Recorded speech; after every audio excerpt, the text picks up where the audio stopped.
Halo teman-teman, jumpa lagi bersama saya Dr. Lady dalam program Belajar Sehat. Program kali ini masih bersama kita membahas tentang seri kedua dari vegetarian, yaitu vegetarian menurunkan tensi jadi normal.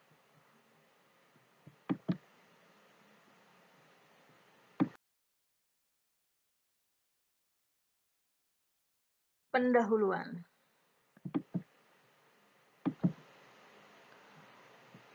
Badan Dunia WHO menyatakan bahwa populasi pasien-pasien yang mengonsumsi daging dan protein hewani lebih tinggi berisiko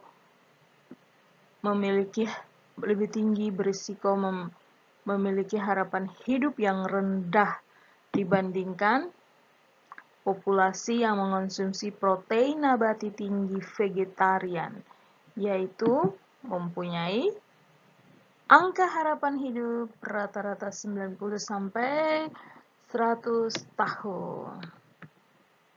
Yaitu karena kan banyak yang mengatakan kalau vegetarian itu akan terkena banyak gangguan gizi dan segala macam hal ya, masih kontra dan segala macam. Tapi kita kalau mau lihat kata-kata WHO ini didukung oleh kita lihat biksu-biksu ya yang ada di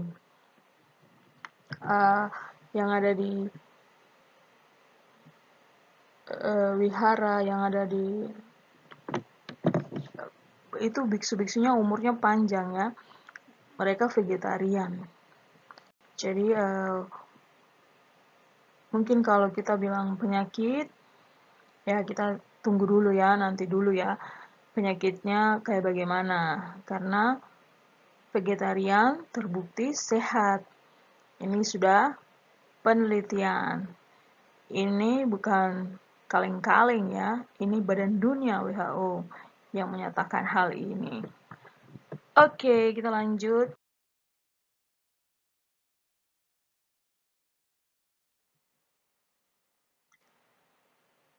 Penyebab hipertensi. Jadi, penyebab dari hipertensi itu banyak sekali. Sudah kita bahas di awal-awal tentang hipertensi, bahwa hipertensi ada primer dan ada yang sekunder.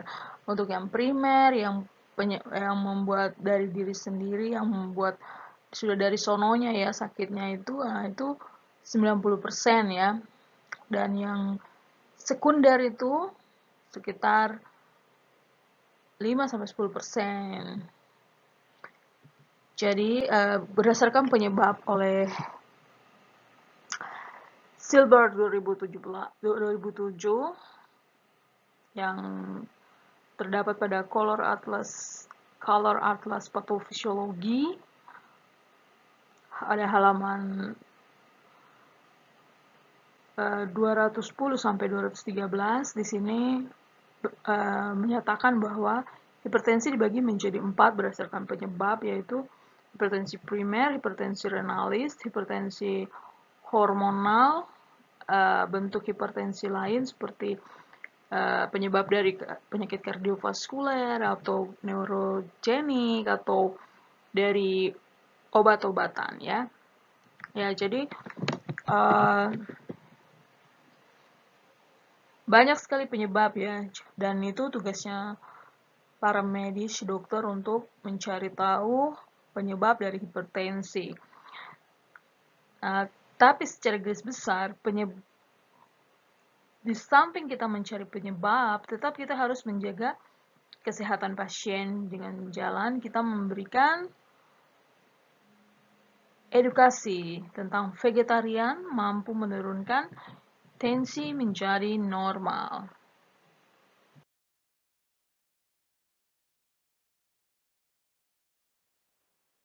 Ya, kita lanjut ya. Yang ketiga ini adalah fakta bahwa pasien-pasien hipertensi menjadi yang berkomitmen untuk menjadi seorang vegetarian. Jadi vegetarian itu menurunkan tensi jadi normal, di mana pasien-pasien yang awalnya mempunyai tensi 200 mm Hg untuk sistoliknya dan dinyatakan oleh dokter adalah pasien hipertensi, dan setelah mereka vegetarian, hasil dari tensi mereka menjadi normal. Jadi sistoliknya menjadi 130 mm Hg per 60. Jadi menjadi normal ya.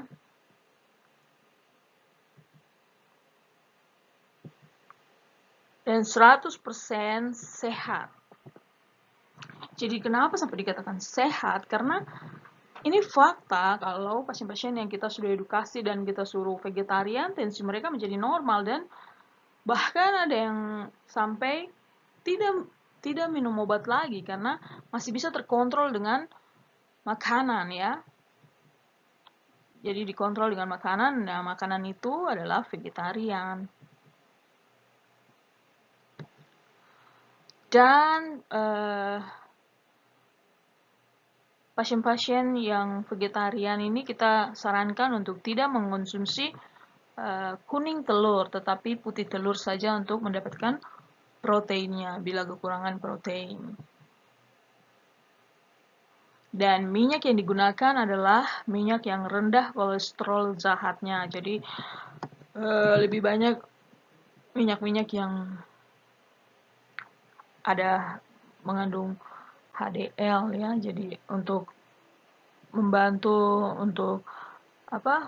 tubuh untuk mengeluarkan kolesterol dari pembuluh darah. Jadi digunakan minyak yang bagus ya, contohnya seperti minyak zaitun. Ya, tapi tidak harus setiap hari mengonsumsi minyak ya. Jadi lebih banyak itu buah-buahan ya, buah-buahan, sayur-sayuran.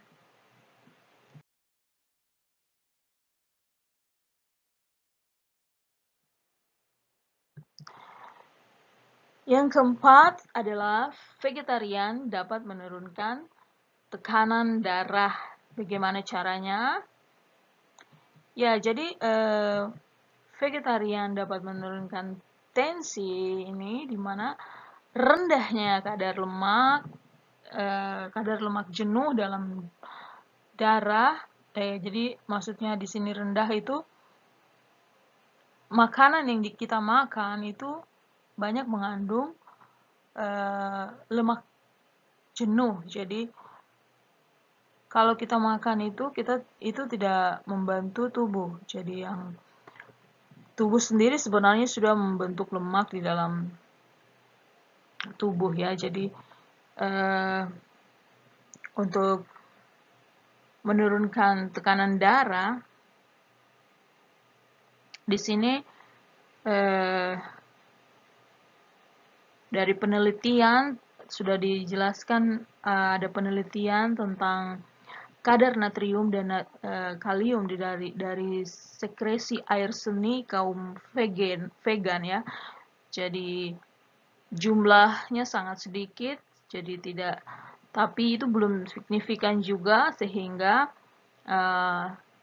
di sini saya akan lebih bahas tentang bagaimana vegetarian menurunkan tekanan darah dari rendahnya kadar lemak jenuh yang dikonsumsi karena dia vegetarian, atau karena tingginya kadar lemak jenuh, tingginya kadar lemak tak jenuh yang dikonsumsi oleh vegetarian. Jadi ini yang membuat sehingga tensi bisa menjadi kembali normal. Dan vegetarian juga dia didukung dengan menu rendah garam. Jadi pada vegetarian yang menu rendah garam, maka itu sangat membantu ya untuk tensi menjadi normal. Dan kenapa sampai vegetarian ini bisa membuat tensi menjadi normal, karena kalau kita makan daging, mungkin itu bisa terjadi proses pembusukan sehingga meningkatkan meningkatkan agen-agen inflamasi untuk terjadilah retensi dari pembuluh darah perifer, sehingga terjadilah suatu hipertensi. Jadi banyak faktor ya, jadi kita harus mempelajari semuanya. Tapi ini adalah salah satu kenapa bisa untuk menjelaskan vegetarian dapat menurunkan tekanan darah.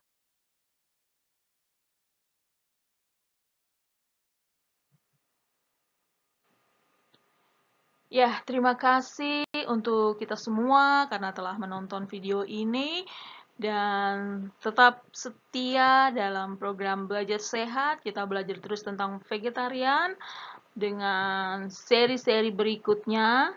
Nantikan seri ketiga dari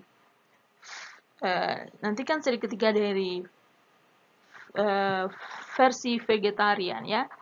Jadi kita akan belajar terus tentang vegetarian untuk ke depan ini. Semoga semuanya tetap semangat dan tetap ingin belajar selalu ya, supaya kita semua sehat selalu.